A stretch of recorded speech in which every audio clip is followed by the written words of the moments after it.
আসসালামু আলাইকুম, আমি মিতু আক্তার, আলোর ধারা 24 থেকে। আমাদের আজকের বিশেষ অতিথি মোহাম্মদ শফিকুল ইসলাম আরজু। দর্শক, আজকে আমাদের যে বিশেষ অতিথি আছেন, আশা করি আপনারা সবাই তাকে চিনেন। উনি একজন কবি, সাংবাদিক, সংগঠক ও মানবাধিকার কর্মী, সভাপতি কাব্যছন্দ সাহিত্য ও সংস্কৃতি চর্চা কেন্দ্র। আপনি কেমন আছেন? জি আলহামদুলিল্লাহ। আমাদের স্টুডিওতে এসে আপনার কেমন লাগছে যদি একটু জানাতেন। জি ভালো।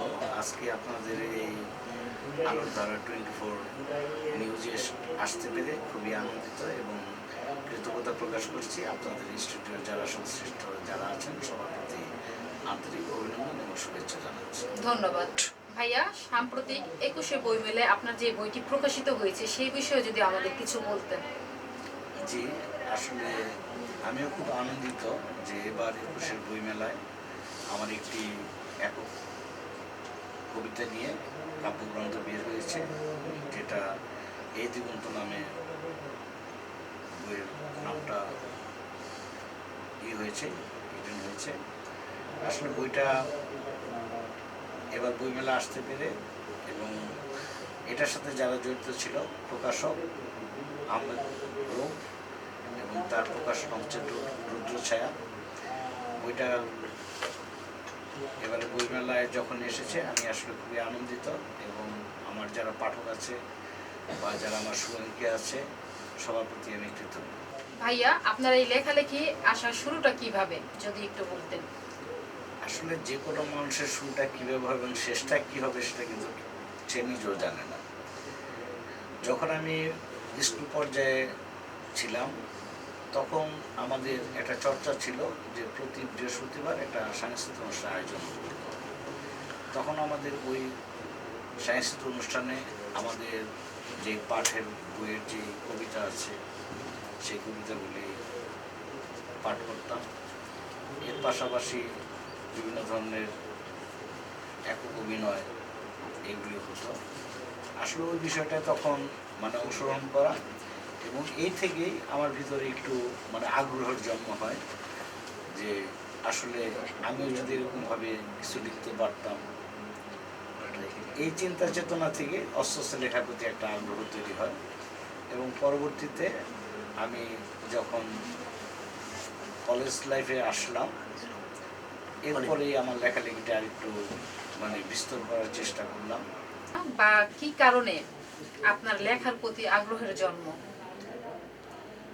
আসলে আমরা সমাজে যারা বাস করি এরা কিন্তু অনেক কিছুই দেখি, কিন্তু এগুলি কিন্তু সবাই প্রকাশ করতে পারে না। আর এই বিষয়টাই যখন সমাজের বিভিন্ন প্রেক্ষাপটগুলি আসে, যেমন জনদুর্ভোগ বা সামাজিক অবক্ষয় বা আনন্দ উল্লাস, এই চিত্রগুলি যখন আমরা দেখি তখন আমরা এটাকে কি করি, লিপিবদ্ধ করার চেষ্টা করি। হয়তো অনুভূতিটা সবার ভিতরে জাগ্রত হয়, কিন্তু এটা প্রকাশ করার যে বিষয়টা আছে সেটা কিন্তু অনেকের ভিতরে হয় না। তখন চিন্তা করলাম যে না, এই লেখালেখির মাধ্যমে যেহেতু একটা প্রকাশের ভাব আছে, যে এই আনন্দ, বেদনা, দুঃখ, হতাশা, ক্লান্তি এগুলি প্রকাশ করার একটা মাধ্যম হচ্ছে কি কোনো লেখা, সেটা কবিতা হোক, গল্প হোক, প্রবন্ধ হোক। মূলত তখনই আমি চিন্তা করলাম যে না, তাহলে আমার এই অনুভূতি যেটা মনকে ব্যথিত করে বা আনন্দিত করে, যে এই জিনিসগুলো আমি কি করি, তখন লেখার চেষ্টা করলাম। এই থেকে আর কি আসলে লেখার সূত্রপাত, বা এটা দিয়ে আর কি সবার ভিতরে নিজেকে তুলে ধরা। আপনার প্রকাশিত বইয়ের সংখ্যা কয়টি? আমার প্রকাশিত সংখ্যা বলতে যে ব্যক্তিগতভাবে দুইটা কাব্যগ্রন্থ বের হয়েছে। আমার প্রথম কাব্যগ্রন্থ হচ্ছে 2016, যেটা অমর একুশে বইমেলায় প্রকাশিত হয়, সেটা হচ্ছে প্রতীক্ষার প্রহর নাম। এবং সম্প্রতি যেটা বের হলো 2025-এ, সেটা হচ্ছে এই দিগন্ত। এই দুটো হচ্ছে আমার একক কবিতা নিয়ে লেখা। এছাড়া যৌথ কাব্যগ্রন্থ আছে বা বিভিন্ন পত্রপত্রিকায়, সাহিত্য পত্রিকা, লিটল ম্যাগ, এগুলোতে সংখ্যা অনেকই আছে, কিন্তু ধরতে গেলে মূলত আমার নিজস্ব কবিতা নিয়ে দুইটাই কাব্যগ্রন্থ প্রকাশিত হয়েছে। এবারের বইমেলায় আপনার প্রকাশিত বই নিয়ে যদি কিছু বলতেন। এবারে বইমেলায় প্রকাশিত যে বইটা, যেটা কবিতার শিরোনাম হচ্ছে এই দিগন্ত নামে, কিন্তু আসলে নামের সংক্ষিপ্ত বিচরণ করতে গিয়ে এখানে আমার নামটা ব্যবহার হয়েছে শফিক আরজু নামে। এখানে আমার কিছু কবিতা এবং কিছু অনুকবিতা, কবিতা যেটা অনেকগুলি স্থান পেয়েছে 4 ফর্মের বই, আর অনুকবিতা হচ্ছে যেটা মানে ছোট আকারে লেখাগুলি হয়, সেই লেখাগুলি আছে। এখন চাইলে আমি এখান থেকে 2-1টা আপনাকে শোনাতে পারি যে আসলে আমার লেখাগুলি কি ধরনের, যে আমার ওই ব্যক্তিগুলি কীভাবে প্রকাশ করছি। কারণ এখানে দুঃখ, হতাশা, বেদনা, আনন্দ এবং পিতামাতা এবং আমাদের যে সৃষ্টিকর্তা আছেন তাকে নিয়েও লেখা আছে। এর পাশাপাশি আমাদের যারা কবি সাহিত্যিক আছেন এবং আমাদের নারায়ণগঞ্জের যে চিত্ররেখা, মানে আসলে নারায়ণগঞ্জটা তো একটা ঐতিহ্যের শহর, সাংস্কৃতিক শহর, ওই বিষয়টা এখানে তুলে ধরা হয়েছে আমার এই বইয়ের মাধ্যমে। আচ্ছা ভাইয়া, তাহলে আপনার বই থেকে একটি কবিতা আমাদেরকে শোনান। ধন্যবাদ। আসলে আমি তো আবৃত্তি শিল্পী নই, কারণ আমরা যারা আবৃত্তি করি ওইটা হচ্ছে একরকম, আর আমরা যারা মানে কবিতা বলে সবাই আমরা পাঠ করি, আবৃত্তি শিল্পী না। আমি একটা কবিতা বললাম যে এখানে আসলে মানুষ কেন বেঁচে থাকে, তার আশাটা কি, ওই বিষয়টাই উপলব্ধি করে আমার এই লেখা। বেঁচে থাকা, আমি তার জন্য বেঁচে রই যে আমাকে প্রচণ্ডভাবে ভালোবাসে। আমি হয়তো তার জন্যই বেঁচে আছি যে এখনো প্রতীক্ষার প্রহর গুনছে। আমি হয়তো তার জন্যই বেঁচে রব যে আমার তৃষ্ণার্ত ঠোঁটে জল তুলে দেবে। আমি শুধু তার যে আমাকে বিশ্বাস করে, ভালোবেসে বুকে নেয় টেনে। কিন্তু আমি বেঁচে থাকবো কি দীর্ঘকালক্ষণে? মৃত্যু যে আমাকে আলিঙ্গন করবে যে কোনো প্রহরে।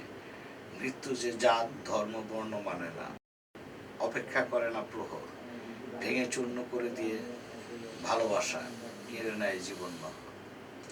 আসলে আমার এই কবিতা বোঝানোর বিষয়টা হচ্ছে এরকম যে আমরা কিছু আশা নিয়ে বেঁচে থাকি আসলে কারো ভালোবাসা পাওয়ার জন্য, কিন্তু তারপরেও যে আমরা কিন্তু শেষ পর্যন্ত বেঁচে থাকতে পারি না, সেটা যে ধর্মেরই হোক বর্ণেরই হোক। কারণ সৃষ্টি জগতে যারা এসেছে সবাইকেই একদিন দেহত্যাগ করতে হবে, মূলত বিষয়টাই এখানে তুলে ধরা হয়েছে। ধন্যবাদ আপনাকে একটি চমৎকার কবিতা আমাদেরকে শোনানোর জন্য। বিশেষ করে আমি এবং আমার সাথে যারা আছে তাদের চিন্তা চেতনা হচ্ছে যে লেখাটা একটা প্ল্যাটফর্ম তৈরি করা, এবং যারা লেখালেখি করে আমাদের আসলে সহযোগিতার মানুষ খুব কম। তার জন্য অনেকে যেমন লেখালেখি করে কিন্তু প্রকাশ করার কোনো মাধ্যম পাচ্ছে না বা ওই জন্য সহযোগিতা পাচ্ছে না। যার জন্য যেমন আমাদের চিন্তা ভাবনা যে আমরা একটা কাব্য ছন্দ সাহিত্য সাংস্কৃতিক চর্চা কেন্দ্র নামে একটা সাহিত্য সংগঠন করেছি এবং পাঠাগারও করেছি।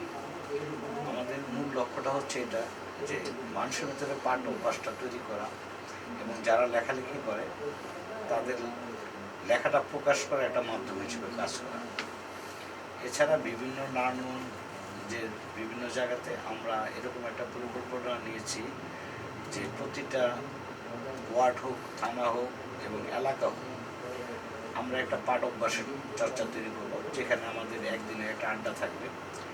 সেখানে সবাই উন্মুক্ত তার লেখা কবিতা পড়বে। প্রয়োজন হলে ওইখান থেকে যাদের লেখাগুলি প্রকাশ করতে চায়, যেমন আমাদের যৌথ কাব্যগ্রন্থ যেটা হয় বা এককভাবে যেটা হয়, যে পাণ্ডুলিপিগুলি হয়, সেভাবে আমরা তাদের মানে প্রকাশের জন্য সহায়তা করব। এটা হচ্ছে আমাদের আগামী। আপনি লেখায় কোন বিষয়টিকে বেশি গুরুত্ব দিয়ে থাকেন? আমি লেখায় বিষয়টা গুরুত্ব দিই এটাই, যেটা হচ্ছে মানবিক যে বিষয়গুলি আছে, যে এই বিষয়টাই মূলত দিয়ে থাকি। সামাজিক অবক্ষয় এবং সমসাময়িক যে ঘটনাগুলি হয় এটার উপরে আমি একটা করে থাকি। যেমন এর ভিতরে সবসময় পোস্ট হয়, যেমন সম্প্রতি যে বিমান দুর্ঘটনায় আমাদের অনেক কোমলমতি শিশু সন্তানরা যে দুর্ঘটনার শিকার হয়ে অগ্নিদগ্ধ হয়ে অনেকে মারা গিয়েছে বা অনেকে যন্ত্রণায় কাটাচ্ছে, তাদের নিয়েও আমি একটা লেখা তুলে ধরেছি আমার ফেসবুক পেজে। এই বিষয়গুলি মূলত আমাকে একটু তাড়না দেয় বা আমি এই বিষয়গুলি আর কি আমারভাবে তুলে দেওয়ার চেষ্টা করি লেখনের মাধ্যমে। আমরা জানি আপনি সাহিত্যিক সংগঠনের সাথে জড়িত এবং সাহিত্য নিয়ে কাজ করেন, বিষয়টি একটু বিস্তারিত জানান। যেটা ইতিপূর্বে আমি বলেছি যে আমাদের মূল আগামীর যে পরিকল্পনা, আসলে সাহিত্য সংগঠন নিয়ে আমরা ওইভাবে কাজ করছি। যেমন আমাদের নারায়ণগঞ্জে যে সাহিত্য সংগঠনগুলি আছে, এর ভিতরে আমি কয়েকটা সংগঠনের সাথে জড়িত। এই সংগঠনগুলির মাধ্যমে আমরা সাহিত্যিকদের একটা আড্ডা স্থল হিসেবে আমরা নির্ণয় করেছি, যেখানে যার যার লেখা এনে পাঠ করবে। এছাড়া আমরা বিভিন্ন ধরনের অনুষ্ঠানও করে থাকি, যেখানে তারা কবিতা তাদের শোনাবে। এর পাশাপাশি যে আমাদের সংকলনগুলি বের হয়, সেটা 21শে ফেব্রুয়ারি উপলক্ষেও বের হয় বা বিভিন্ন দিবস উপলক্ষেও বের হয়, আমরা আর কি ওইভাবে প্রকাশ করে থাকি। ওই প্রকাশনাতে আমরা তখন বিভিন্ন লেখকদের লেখাগুলি নিয়ে যত্ন সহকারে প্রকাশ করার চেষ্টা করি এবং প্রতিটা লেখককে আমরা একটা সৌজন্য কপি সেটা আমরা ফ্রিতে দিয়ে থাকি এবং এর পরবর্তীতে যদি তারা সংখ্যা ক্রয় করতে চায় তখন সে ক্রয় সাপেক্ষে নেবে, কিন্তু আমরা মূলত লেখকের সম্মান হিসেবে একটা সংখ্যা তাদের দিয়ে থাকি। আর আগামীতে যেটা করব, যদি ওই ধরনের আমরা প্রতিযোগিতার কোনো আয়োজন করি তাহলে অবশ্যই আমরা ওখানে তাদের জন্য একটা সম্মানের ব্যবস্থা রাখবো। এই ধরনের কিছু চিন্তা ভাবনা আছে। আর এই পরিকল্পনা নিয়ে আমরা আমাদের এই সাহিত্য সংগঠনগুলি কাজ করছি। যারা এই বই অনুষ্ঠান দেখছেন তাদের সম্পর্কে আপনার কি কিছু বলার আছে? তাদেরকে একটা কথাই বলবো যে আসলে জ্ঞান চর্চার কোনো বিকল্প নেই। আর আমাদের সমাজে আজ আমরা হয়তো দেখতে পাচ্ছি যে ডিজিটাল যে বিষয়টা আছে এখন, সেটা কিন্তু ভালো আছে খারাপও আছে, যে যেভাবে সেটাকে গ্রহণ করে। কারণ অনেকগুলো প্রতিষ্ঠান সাহিত্যের উপরেও জোর দিয়ে এই গুগলের মাধ্যমে বিভিন্ন লেখা তারা পোস্ট করেছে বা ওই ধরনের পেজ আছে, ইচ্ছা করলে তারা সেখানে গিয়েও পড়তে পারে। এখন দেখা গেছে যে অনেক সময় আমাদের হয়তো অবস্থানের কারণে একজন লেখকের বই আনা সম্ভব না, আমরা কিন্তু ইচ্ছা করলে সেটা কি করতে পারি, অনলাইনে অর্ডার দিয়ে আমি ঘরে বসেই পেতে পারি।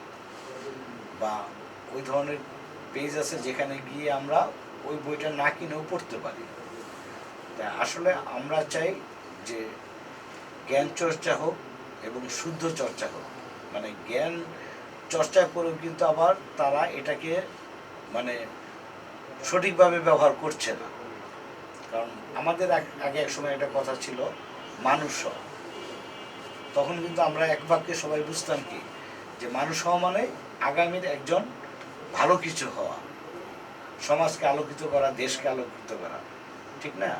কিন্তু আমরা কিন্তু এখন একটা শব্দ এটার সাথে সংযোজন করেছি, যেরকম কিরকম যে ভালো মানুষ হও। কি হলো, আগে বলতাম মানুষ হও, এখন ভালো মানুষ হও। তার মানে মানুষের ভিতরে আমরা পার্থক্য দেখতে পাচ্ছি যে ভালো এবং খারাপ। তা আমরা চাই যে আসলে জ্ঞান চর্চা করে সেটা ভালোভাবে প্রয়োগ করুক এবং সমাজ আলোকিত করুক, তার দ্বারা যাতে কোনো সমাজের ক্ষতি না হয় বা কেউ কোনো ধরনের যাতে সমস্যায় জড়িত না হয়, সমাজকে সে আলোকিত করবে এবং এই পাশাপাশি তার সংস্পর্শে যারা থাকবে তাদেরকেও যেন সে বলে যে বেশি করে বই পড়ো এবং জ্ঞান চর্চা করো, সমাজকে আলোকিত করো, সমাজকে বদলে দাও। আর একটা কথা হচ্ছে দৃষ্টিভঙ্গি বদলাও, বদলে যাবে কি তুমি বা দেশ, ঠিক না?